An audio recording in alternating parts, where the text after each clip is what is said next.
The document arrived during a quiet Tuesday afternoon.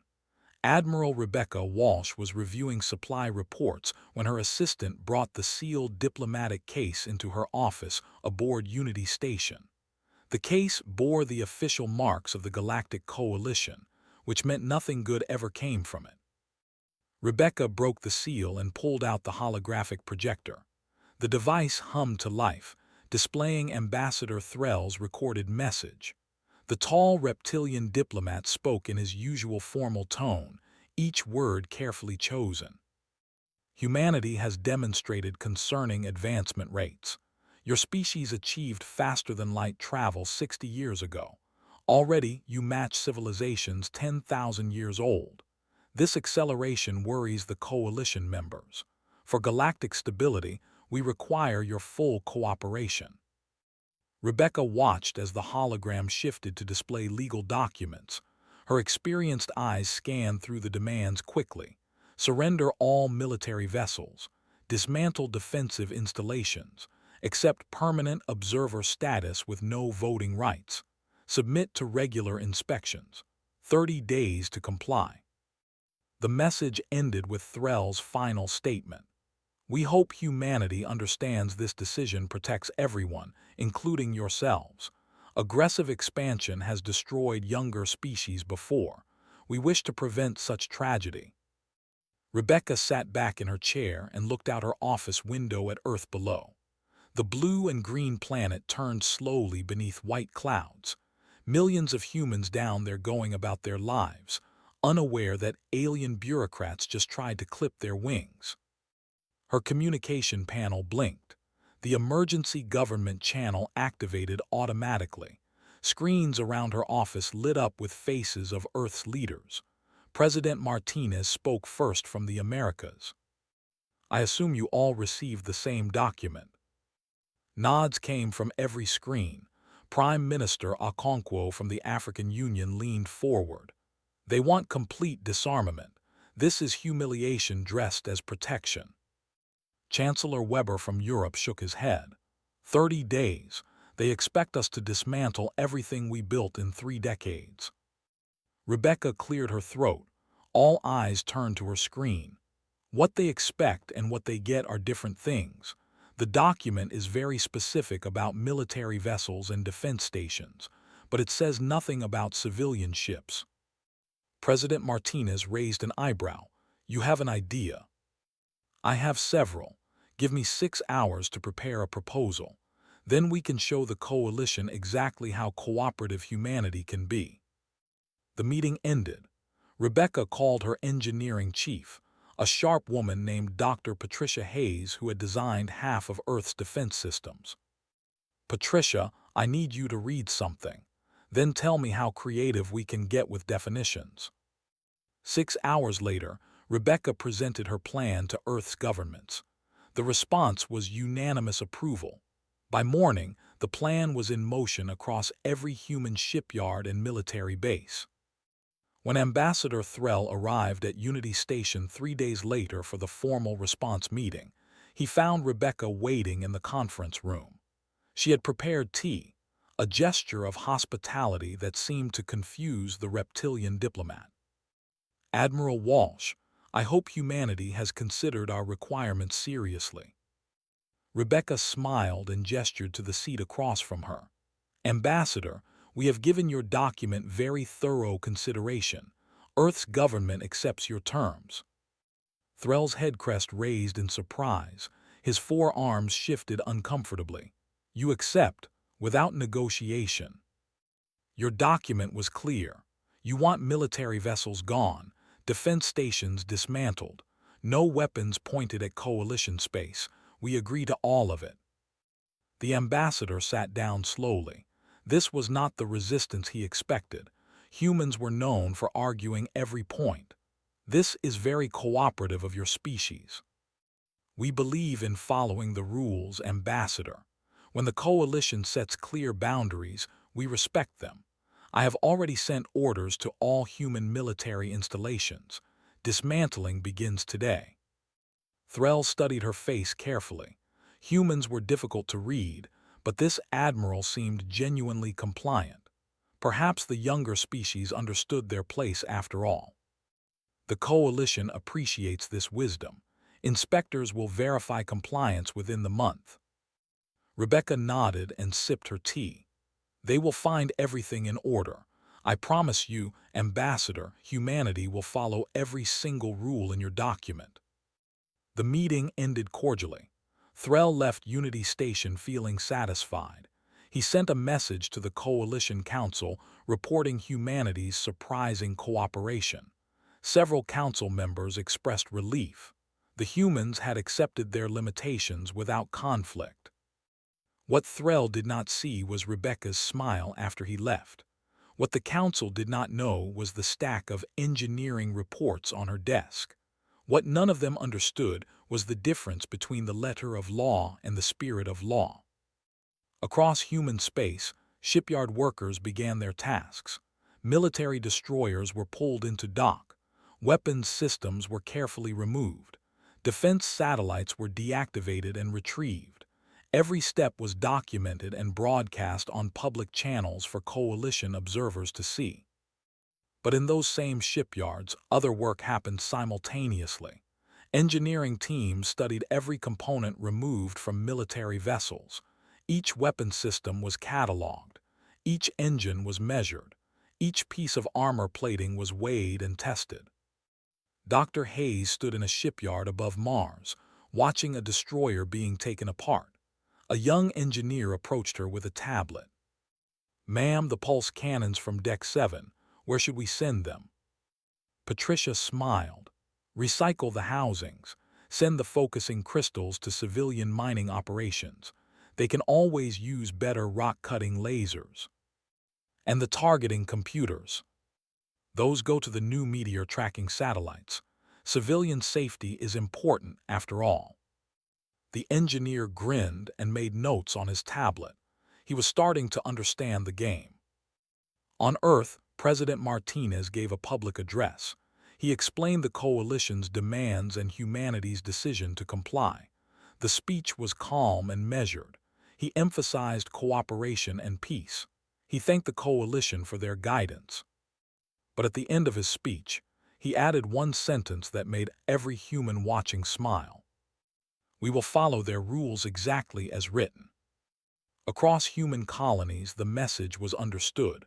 Earth would disarm as demanded, but humanity had not survived as a species by giving up when things got difficult.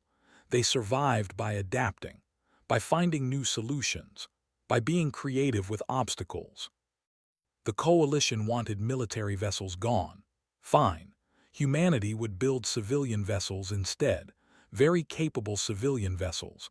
After all, space was dangerous. Asteroids needed tracking. Pirates sometimes attacked trade routes. Colonies required supply ships that could handle emergencies. Nobody said those civilian ships had to be weak. Rebecca Walsh stood at her office window again as the sun set over Earth. She held a cup of coffee and watched the lights of cities appear below. Somewhere out there, Ambassador Threll was probably celebrating his diplomatic victory. Let him celebrate. In 30 days, the coalition would get exactly what they asked for, and humanity would give them a lesson in careful reading. 3 weeks passed like a carefully choreographed dance. Every human shipyard worked around the clock, and coalition observers watched everything through their monitoring systems. What they saw pleased them greatly. Destroyer after destroyer was pulled into dock and systematically taken apart. Weapons were removed. Engines were disconnected. Armor plating was stripped away. The powerful warships that had worried the coalition were being reduced to scrap metal. Coordinator Brell, a methodical Vrexian inspector with compound eyes that missed nothing, sent daily reports to Ambassador Threll. Each report confirmed human compliance. The military was being dismantled exactly as ordered.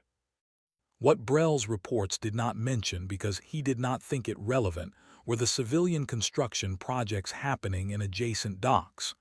New ships were being built at an impressive rate: mining vessels, cargo haulers, colony transport ships, exploration craft. The Vrexian inspector saw these as separate activities, civilian commerce continuing while military operations shut down. This seemed logical and proper. Dr. Patricia Hayes stood in the main engineering bay of the lunar shipyards, surrounded by holographic displays. Her team had worked miracles in 3 weeks. Every component from the dismantled warships had found a new home. "Show me the mining ship again," she said to her assistant. The hologram rotated, displaying a large vessel with industrial styling. It looked bulky and practical, designed for asteroid work, the kind of ship that would bore accountants and excite rock collectors. "Hull composition?" Patricia asked. "Recycled armor plating from the destroyer Aurora. We melted it down and reformed it. Technically new construction, so it qualifies as civilian manufacture. The thickness is identical to military grade, but the paperwork says industrial reinforcement for collision protection." Patricia nodded. "Engine specifications. Military FTL drives, complete with combat-grade cooling systems. The official designation is Enhanced Cargo Propulsion Unit. We filed it as necessary for time-sensitive mineral deliveries." "And the laser arrays on the forward hull?" Her assistant grinned. "Mining equipment, rock-cutting tools, very powerful rock-cutting tools. The fact that they can rotate 360 degrees and target objects at extreme range is just good engineering." Patricia walked around the hologram, examining every detail. The ship looked civilian. The paperwork said civilian, but every system had dual purposes, and every component could switch functions with a simple command override. "How many of these can we build?" "At current rate, 47 by the end of the month. The Mars yards are producing similar designs. Earth orbital facilities are focusing on smaller vessels." Across human space, the pattern repeated. Military technology was not destroyed but transformed. Weapon targeting systems became meteor tracking satellites. Point defense lasers became debris-clearing tools. Armored hull plating became collision protection for civilian ships. Earth's governments maintained constant communication. Every design was reviewed. Every specification was checked against coalition regulations. The lawyers worked as hard as the engineers, ensuring that every loophole was legal. President Martinez held a press conference on day 25. Coalition media representatives attended, broadcasting to their various species across the galaxy. "Humanity recognizes the wisdom of the Coalition's guidance," Martinez said, reading from a prepared statement. "We have dismantled our military as requested. Our warships are gone. Our weapons systems are being recycled. In their place, we are building a robust civilian infrastructure to support peaceful commerce and exploration." One reporter, a Quillan with feathered head crest, raised a question. "Your civilian ship construction has increased dramatically. Is this concerning?" Martinez smiled. "Not at all. With our military gone, we need civilian vessels for protection against natural hazards. Space is dangerous. Asteroids, radiation, pirates from unaligned systems. Our merchant ships must be able to handle emergencies." Another reporter, this one a Mandorian like Ambassador Threll, asked about the specifications of these civilian vessels. "Our engineers follow all coalition safety standards," Martinez replied smoothly. "Every ship is designed for maximum crew protection and operational efficiency. We take civilian safety very seriously." The press conference ended. Coalition observers found nothing objectionable in the statements. Civilian ships were allowed. Safety features were encouraged. Everything seemed perfectly proper. On day 28, Ambassador Threll requested a meeting with Admiral Rebecca Walsh. He arrived at Unity Station with a small smile on his reptilian face. "Admiral, I wanted to personally congratulate humanity on your compliance. The Coalition Council is very pleased with your cooperation." Rebecca offered him tea again. The ritual had become familiar. We told you we would follow the rules, Ambassador. Earth keeps its promises. Your military dismantling is ahead of schedule. Impressive efficiency. We saw no reason to delay. The Coalition's requirements were clear. Threll sipped his tea, which he had grown to enjoy during these meetings. I must admit, I expected more resistance. Humanity's reputation suggested you would argue every point. Rebecca smiled. Reputations can be misleading. We are capable of following rules when they are clearly stated. Your document was very thorough. Not too thorough, I hope. No, Ambassador, it was perfect. Something in her tone made Threll pause. He studied her face carefully. Humans were still difficult to read, even after months of interaction. Perfect. Clear and specific. You told us exactly what you wanted removed. Military vessels, defense installations, weapons systems. We removed all of them. Your inspectors have verified everything. Threll set down his tea. And your civilian construction. Necessary for commerce and safety. The galaxy is dangerous for unarmed vessels. Surely the Coalition understands the need for civilian ships to protect themselves from natural hazards. The Ambassador's head crest lowered slightly. Of course, civilian defense is acceptable. Exactly. So we built civilian ships with appropriate safety features. Strong hulls for asteroid collisions. Powerful engines for emergency evacuations. Sensor arrays for detecting hazards. Everything a responsible civilian fleet needs. Threll stood up. The meeting suddenly felt less comfortable. I should review the civilian ship specifications in detail. Of course, all documentation is public record. We have nothing to hide, Ambassador. Every ship meets Coalition civilian safety standards. After Threll left, Rebecca allowed herself a longer smile. The Vrexian Inspector Brell had already reviewed those specifications days ago. He had found them compliant with all regulations because they were compliant. Every single rule had been followed. The Coalition had asked for military vessels to be removed. They got their wish. What they had not asked for, what they had not specifically prohibited, was strong civilian vessels. That oversight was not humanity's problem. Dr. Hayes called from the lunar yards. Admiral, the first batch is complete. 47 vessels ready for civilian registration.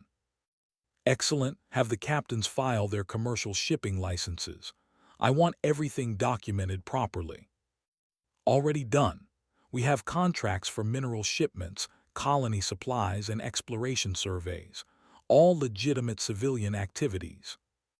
Rebecca looked at Earth below. In 2 days, the 30-day deadline would arrive. Coalition inspectors would find full compliance. Military vessels gone, defense stations dismantled, weapons removed. And humanity would have the most capable civilian fleet in the known galaxy, all perfectly legal, all following the exact rules the Coalition had written.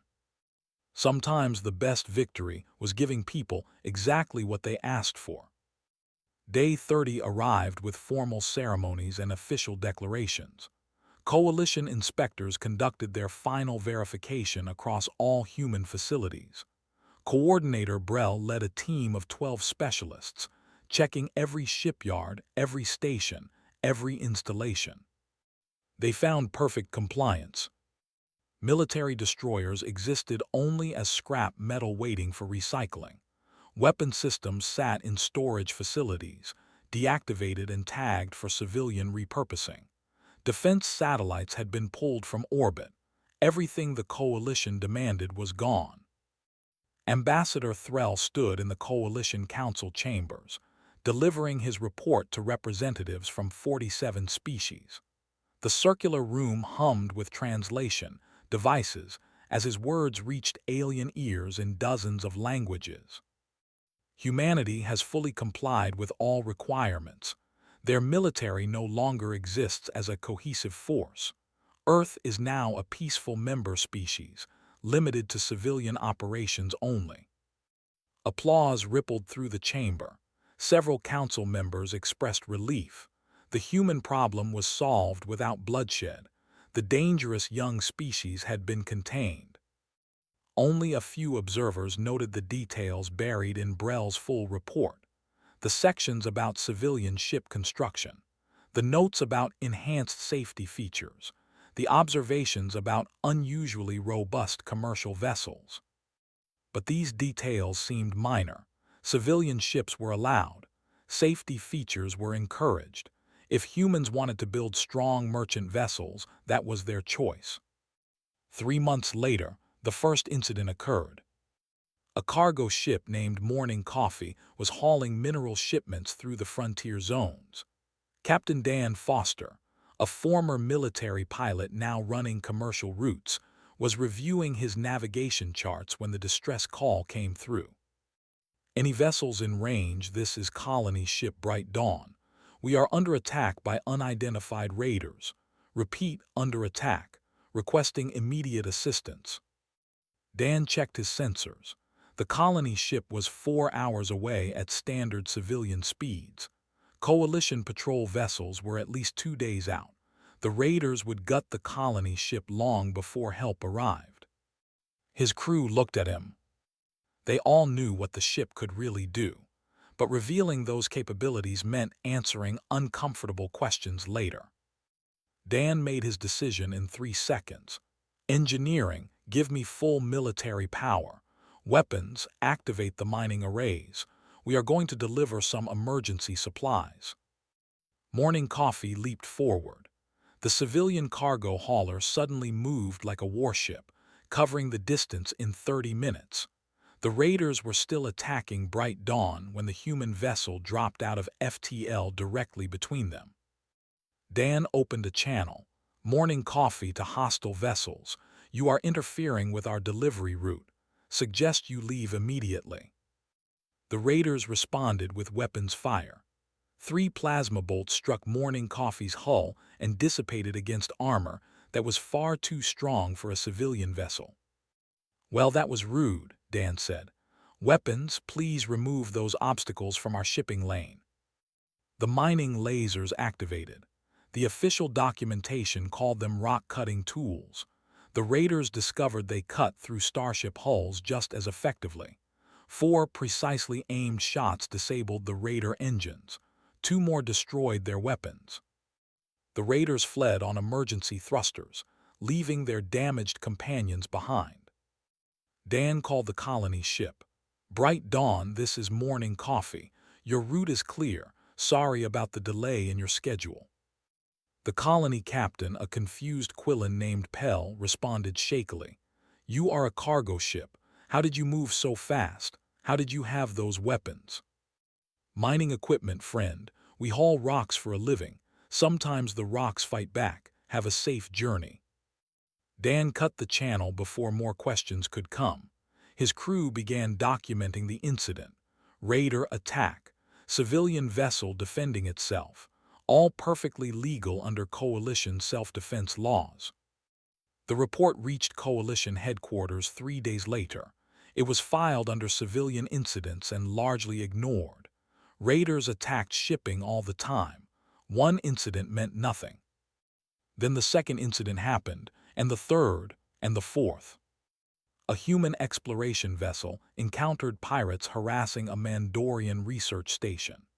The explorers used their powerful sensors and communication arrays to jam pirate systems while station security drove them off. A human mining ship discovered slavers attacking a refugee convoy. The mining vessel's industrial tractor beams, designed for moving asteroids, turned out to be very effective at capturing slaver vessels and holding them for authorities. A human colony transport stopped raiders from attacking a Quillen settlement. The transport's point defense systems, officially designed for clearing space debris, worked perfectly against incoming missiles. Each incident was reported, each report was filed, and slowly a pattern emerged. Coordinator Brell noticed it first. His analytical mind processed the data and found the connection. Every incident involved human civilian vessels.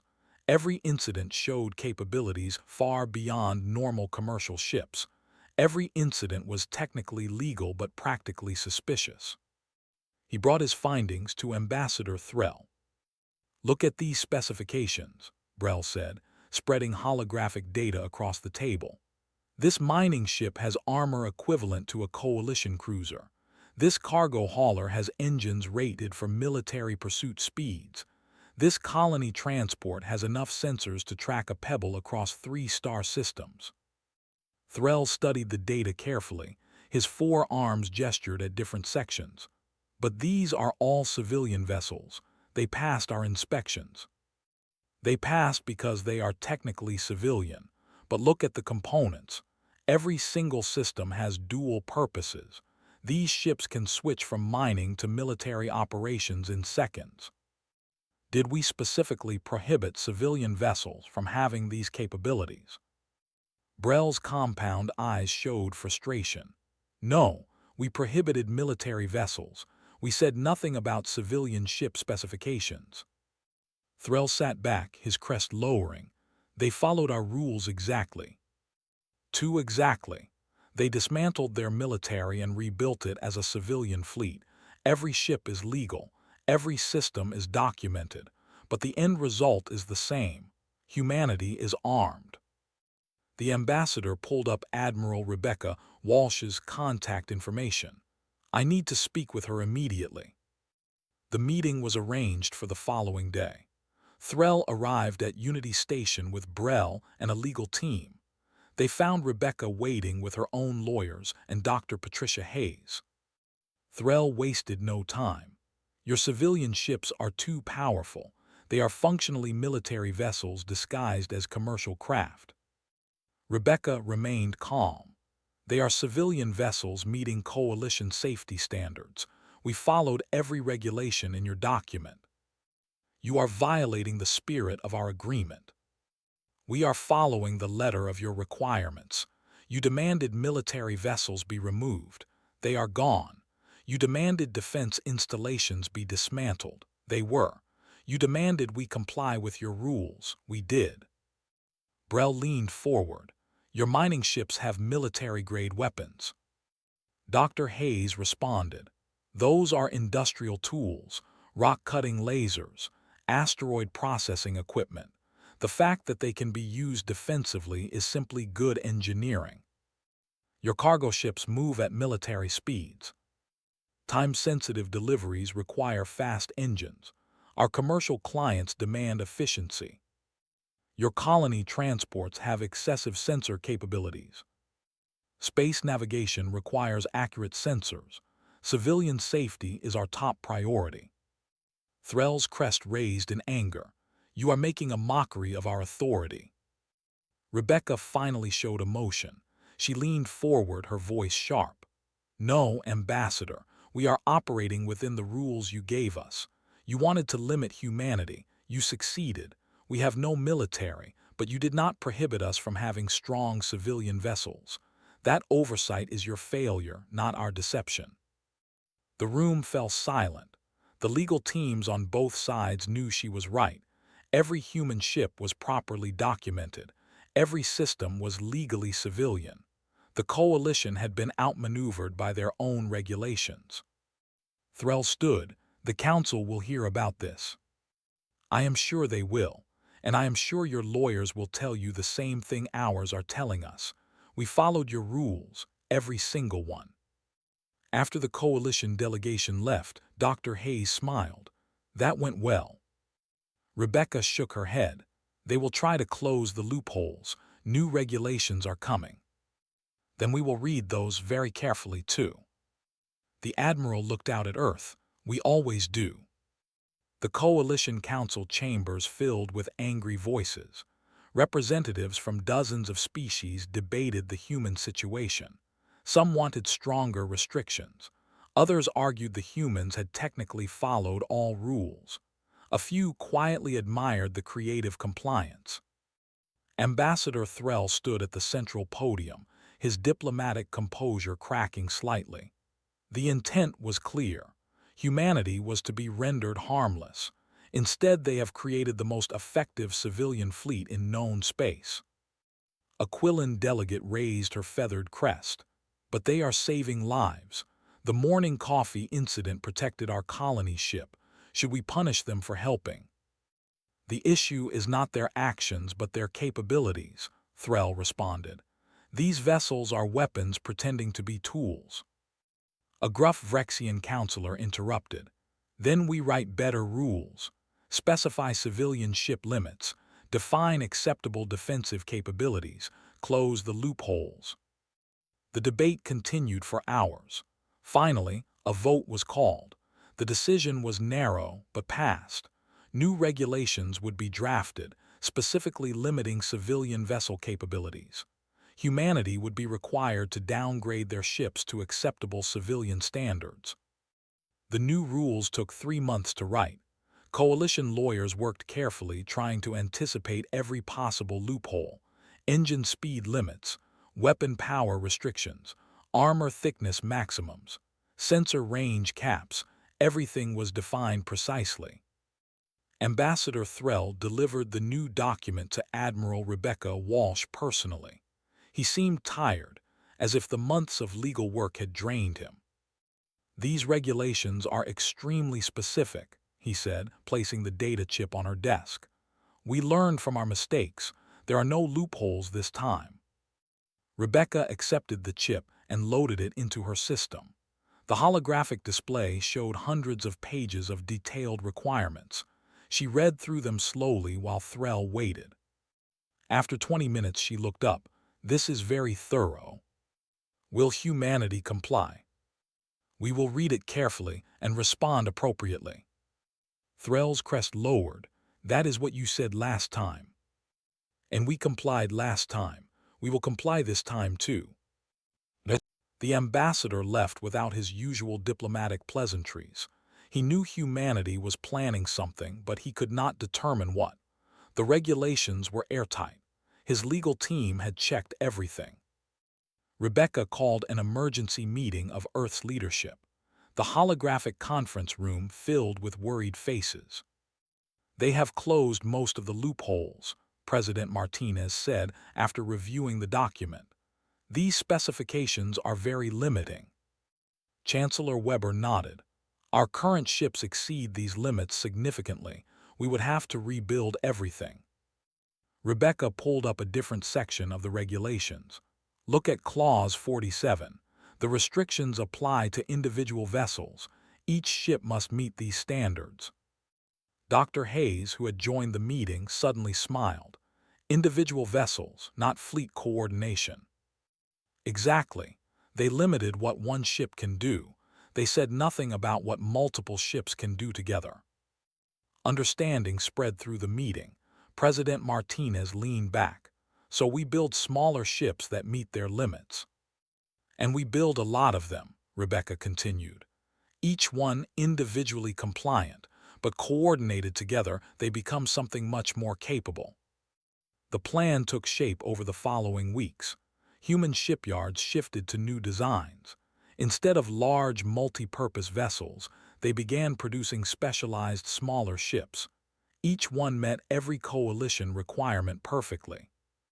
Mining ships were built with exactly the maximum allowed armor thickness, not a millimeter more. Cargo haulers were given engines that hit precisely the speed limit specified, not 1% faster. Scout ships received sensor packages that matched the exact range restrictions, not 1 kilometer beyond. Each ship type was specialized and limited. Each one was perfectly legal. But the designs included something new: coordination protocols, communication systems that allowed ships to link their capabilities together. A mining ship with maximum legal weapons could coordinate with a scout ship with maximum legal sensors. A cargo hauler with maximum legal speed could share navigation data with transport ships. Individually, each vessel was weak and compliant. Together, they formed a networked fleet more capable than the original designs. Dr. Hayes explained the system to a group of captains in the lunar shipyards. Your mining laser has limited range, but the scout ship in your group has sensors that can detect targets beyond your range. Link your systems, and suddenly You can engage threats you cannot even see directly. Captain Dan Foster, now commanding a small fleet of cargo haulers, tested the system during a routine supply run. His ship could only travel at the legal civilian speed limit, but coordinating with 4 other haulers in his convoy, they could leapfrog positions. One ship would sprint ahead at maximum legal speed while others maintained the cargo. Then they would switch positions. The effective travel time was 40% faster than the regulations intended, while each individual ship never exceeded the speed limit. Pirates discovered the new system the hard way. A raider group attacked a human mining convoy near the frontier zones. They expected easy targets, small ships with limited capabilities. What they found was something different. The mining ships had weak individual weapons, but 20 mining ships with linked targeting systems became a coordinated weapons platform. The scouts provided sensor data. The haulers provided power relay systems. The transports provided communication networks. The raiders faced what appeared to be 20 small ships but functioned like one large warship. They fled after the first volley, confused and outmatched. Coordinator Brell read the incident report with growing frustration. He brought it to Ambassador Threll along with technical analysis. They are coordinating their ships. Each vessel meets our requirements individually, but together they exceed the intended limits.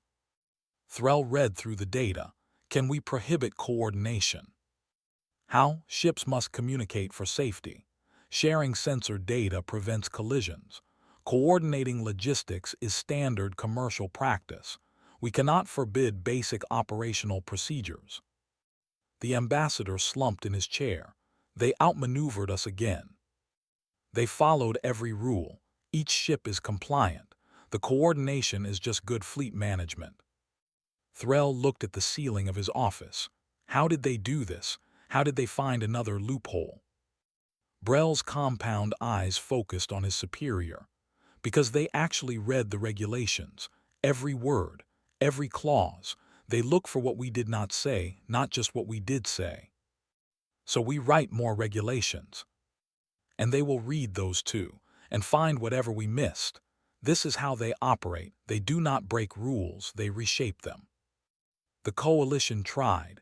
New regulations were proposed, limits on ship coordination, restrictions on fleet sizes, requirements for independent operations. Each time, Rebecca Walsh and her team read the documents carefully. Each time, they found compliance paths the coalition had not considered. When coordination was limited, humans developed standardized automated responses that did not require active coordination, but achieved similar results. When fleet sizes were restricted, humans created rotating patrol schedules that kept individual fleet numbers legal while maintaining coverage. When independent operation was mandated, humans defined independence in the narrowest technical sense while maintaining practical cooperation.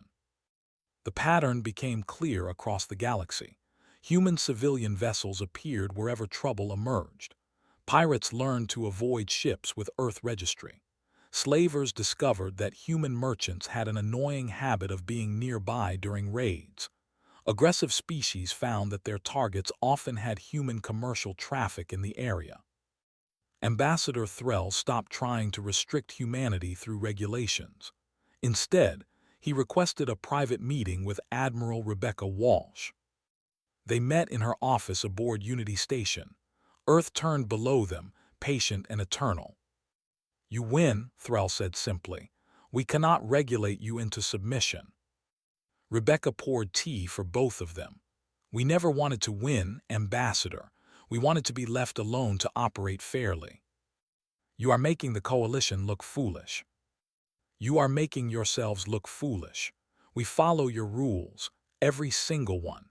If they do not achieve what you intended, that is a drafting problem, not a compliance problem." Threll sipped his tea. It had grown on him, this human beverage. "What do you want?" "What we always wanted, to be treated as equals, to have the same rights as other species, to defend ourselves and help others without being labeled dangerous. You are dangerous. So are you. So is every species with technology and determination. The question is not whether we are dangerous, but whether we are trustworthy. The ambassador considered this. And how do we know you are trustworthy? Rebecca gestured at the reports on her desk. Look at what we have actually done. Saved colony ships, stopped pirates, protected the helpless. We have power, yes, but we use it to help, not harm. Until you decide otherwise. That fear will always exist. You can spend forever trying to chain us with regulations, or you can accept that we are here, we are strong, and we choose to be good neighbors. Threll stood and walked to the window. Earth looked peaceful from orbit. Hard to believe such a problematic species came from such a beautiful world. I will recommend to the Council that we stop trying to limit your civilian capabilities. And in exchange, continue doing what you are doing, help when needed, follow the rules even if you twist them, just stop making us look incompetent. Rebecca smiled. We can do that. They shook hands, human and alien, reaching an understanding that regulations had failed to achieve. 6 months after the informal agreement between Threll and Rebecca, the galaxy had settled into a new normal. Human civilian ships operated everywhere, and most species had grown accustomed to their presence. But not everyone was happy with the arrangement. The Kelthian Empire had watched humanity's rise with growing concern. They were an old species, proud of their military traditions and territorial control. They had dominated their region of space for 3,000 years. The idea that upstart humans could challenge galactic order offended them deeply. High Commander Vrel, leader of the Kelthian military, called a meeting of his senior officers aboard their flagship Domination. The massive warship hung in orbit above their homeworld, a symbol of imperial power. The coalition has grown soft, Vrel announced to his gathered commanders. They allow these humans to operate without proper control. This weakness will destroy galactic order. His second-in-command, General Kess, nodded agreement.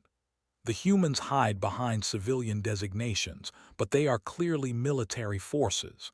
The coalition should have crushed them when they were weak. Then we will do what the coalition lacks the courage to do, Vrel decided. We will demonstrate proper order. We will show these humans their place. The Kelthian Empire controlled a cluster of systems near human trade routes. They began stopping human ships for inspections. Long, intrusive inspections that delayed shipments and harassed crews.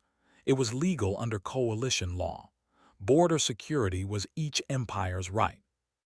Captain Dan Foster encountered the first inspection while hauling medical supplies to a frontier colony. 3 Kelthian warships surrounded Morning Coffee and demanded complete cargo access. Dan complied peacefully, allowing armed Kelthian soldiers to search his ship for 6 hours. They found nothing illegal because there was nothing illegal to find, just medical equipment and food shipments. But the delay meant the medicine arrived late. 2 colonists died from treatable illnesses, while Morning Coffee sat waiting for inspection clearance. Dan filed a formal complaint through proper channels. The coalition reviewed it and determined the inspection was legal, if excessive. They suggested human ships avoid Kelthian space. That would have worked, except Kelthian space sat directly between human territories and several colonies that depended on Earth supplies. Avoiding the route meant adding weeks to delivery times. More inspections followed. Human cargo ships were stopped repeatedly. Mining vessels were detained for equipment verification. Scout ships were held for sensor calibration checks. Everything was technically legal. Everything was deliberately obstructive. Rebecca Walsh called an emergency meeting with Earth's leadership and the Human Merchant Fleet Association. The Kelthians are testing us, she explained. They want to see if we will respond with force or submit to harassment. President Martinez looked at the reports. Our ships are being delayed by days. Colonies are running low on supplies. We need those routes open. A merchant captain named Lisa Rahman spoke up. We could force the issue. Morning coffee alone could handle 3 Kelthian warships. They do not know our real capabilities. And if we demonstrate those capabilities, we prove the coalition's fears correct, Rebecca countered. We become the aggressive humans they always worried about. Dr. Hayes, listening from Earth, offered a different perspective. What if we do not fight them? What if we out-bureaucrat them instead? Everyone looked at her holographic image. She smiled.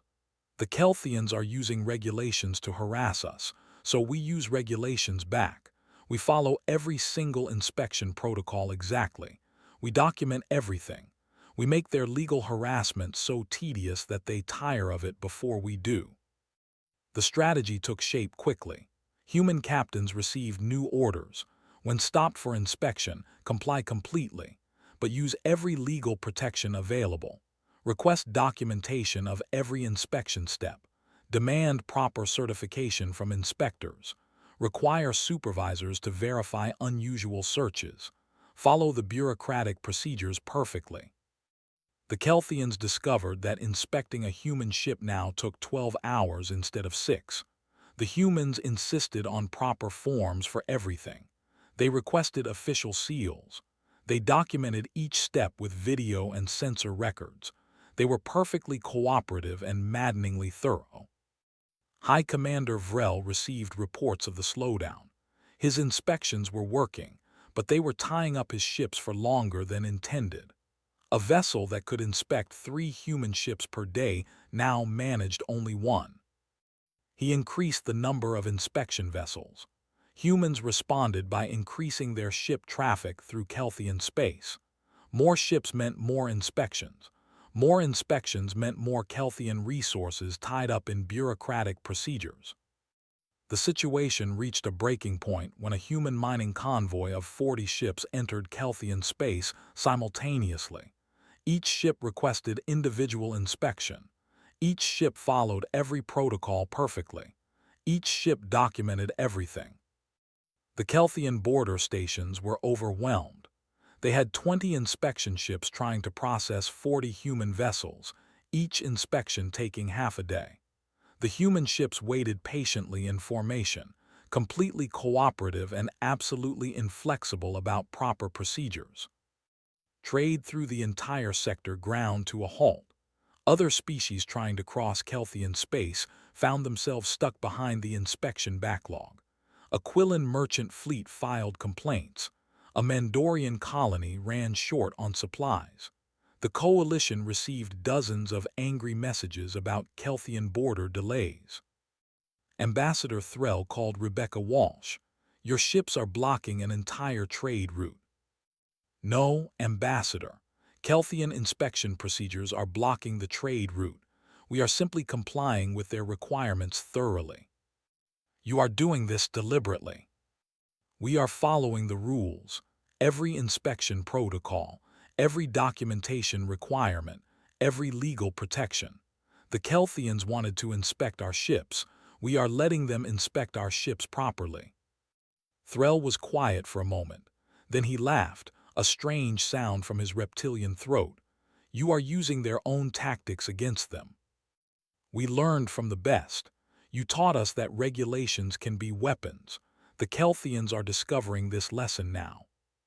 The coalition convened an emergency session.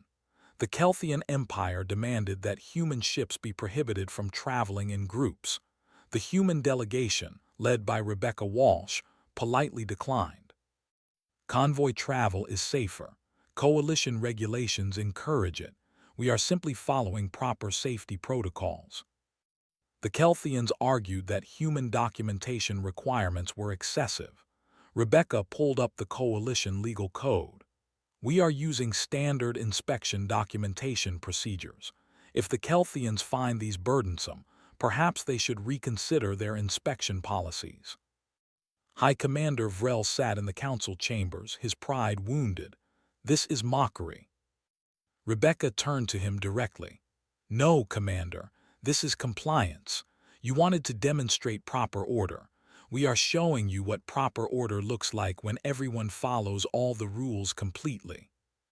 A Vrexian counselor interrupted. Perhaps both sides could agree to reasonable inspection standards. We already follow reasonable standards, Rebecca responded. The Kelthians are welcome to adopt the same approach. Quick inspections for ships with proper documentation. Random detailed inspections rather than blanket harassment. We would support such a system. Vrel realized he had been trapped. If he accepted reasonable inspections, he abandoned his harassment campaign. If he refused, he admitted his inspections were never about security but about intimidation. The coalition voted to implement standardized inspection protocols across all territories, quick scans for documented vessels, detailed inspections only when specific concerns existed. No species could stop every ship from another species without cause. The Kelthian harassment ended. Their inspections became professional and brief. Human ships crossed their space without unreasonable delays. Other species benefited from the new standards as well. High Commander Vrel requested a private communication with Admiral Walsh after the council session ended. "You humiliated my empire," he said bluntly. Rebecca shook her head. "No, Commander, you chose to test humanity. We simply demonstrated that we understand how the galaxy works. Rules can be shields or weapons. We prefer shields, but we know how to use both. The Coalition fears you for good reason." The Coalition feared we would break rules. We have proven we follow them better than most. That should be reassuring, not frightening. Vrel considered this. What if you decide to use these skills for conquest rather than defense? Then the galaxy should worry, but we have not shown that tendency. We help colonies. We stop pirates. We protect the weak. Judge us by our actions, not your fears. The Kelthian commander ended the transmission without further comment, but the harassment stopped completely. Word spread through the galaxy. Humanity could not be bullied through regulations. They knew the rules too well. They played the game better than species with 10,000 years of practice. Ambassador Threll met with Rebecca one final time before returning to his homeworld for leave. "You have changed the galaxy," he said. "Species are learning to write better laws because of humanity. You forced us to be precise." Rebecca smiled. "We are teachers then, education through frustration. The Council still worries about your capabilities. They should worry about our intentions instead. Capabilities can be measured. Intentions are what matter." Threll nodded slowly. "Then continue proving your intentions are good. The galaxy is watching." "We will, not because we fear judgment, but because helping others is who we choose to be." The ambassador left Unity Station for the last time. His posting was ending, his replacement already selected. He had spent 3 years trying to contain humanity. In the end, he had learned to respect them instead. Rebecca watched his shuttle depart toward the Coalition transport. Earth turned below, beautiful and patient. Humanity had secured their place in the galaxy not through force, but through being too useful to suppress and too clever to control. It was, she thought, a very human solution. 2 years after the Kelthian incident, the galaxy had transformed in subtle ways. Human civilian vessels operated on every major trade route. Their presence had become normal, expected, even welcomed. Pirates avoided systems with human traffic. Aggressive empires hesitated before starting conflicts in regions where human merchants operated. Colonies requested Earthships for supply runs because they arrived on time and defended their cargo effectively. The unofficial arrangement had become official policy. The Coalition Council passed a resolution recognizing humanity's civilian fleet as a stabilizing force. Earth was granted full member status with voting rights. The restrictions that started this entire situation were formally lifted. Admiral Rebecca Walsh, now retired from active service, stood in her old office aboard Unity Station. The space had been converted to a museum, preserving the room where humanity's strategy had been planned. Visitors came regularly to see where one species had outmaneuvered an entire galactic government through careful reading and creative compliance. Her successor, Admiral James Wright, found her standing at the window looking at Earth. "Feeling nostalgic?" he asked. Rebecca smiled. "Remembering how it started, we were cornered and limited. Now we are essential. You changed everything. The whole galaxy operates differently because of what you did." "What we did, it was never just me. Dr. Hayes, the captains, the engineers, Earth's governments working together. Everyone contributed." James joined her at the window. "The coalition wants to hire human consultants. They want us to review their regulations for loopholes before implementing them." Rebecca laughed. "We broke their system so thoroughly they want us to fix it." "Will you do it? The consulting position is yours if you want it." "Maybe, after I finish writing the book about all this, people should know the full story." They watched Earth in comfortable silence for a moment. Then James spoke again. "There's something you should know. The Vraxian Confederacy is preparing to challenge coalition authority. They think they can exploit the same regulatory gaps we found." "Can they?" "They lack our creativity and our restraint. They want conquest, not cooperation." Rebecca turned from the window. "Then humanity needs to demonstrate the difference between clever compliance and malicious exploitation." "How do we do that?" "By helping the coalition stop them. We show that our skills can defend order as easily as they challenged it." The Vraxian challenge came 3 months later. They declared independence from coalition oversight, citing the same arguments humanity had used. If Earth could operate powerful civilian fleets, why couldn't they? If humans could interpret regulations creatively, why couldn't Vraxians? But there was a critical difference. Humanity had helped others while building strength. The Vraxians attacked neighbors while claiming civilian status. They used regulatory arguments as cover for aggression. The Coalition Council convened in emergency session. Representatives argued about how to respond without appearing hypocritical. They had allowed human civilian power. How could they deny Vraxian civilian power? Admiral Wright represented Earth at the session. He stood at the central podium and addressed the assembled species. "The coalition faces a question of intent versus capability. Humanity demonstrated that powerful civilian vessels can serve peaceful purposes. We defended trade routes, protected colonies, and helped those in need. The Vraxians are using similar vessels for territorial expansion and aggression." A Vraxian representative interrupted. "You cannot judge our intentions while allowing your own power. That is hypocrisy." Wright nodded. "You are correct. Judge us both by our actions. Review the record, compare human incidents with Vraxian incidents. Let the evidence speak." The council called for a comprehensive review. Analysts examined every recorded incident involving human and Vraxian civilian vessels over the past 2 years. The results were clear. Human ships had responded to distress calls 847 times. They had engaged in defensive actions against pirates and raiders. They had never initiated aggression. They had never claimed territory. They had never demanded concessions. Vraxian ships had expanded into contested zones, forcing out established colonies. They had attacked competitors under false pretenses. They had used civilian designations to mask military conquest. The evidence was overwhelming. The two situations were not comparable.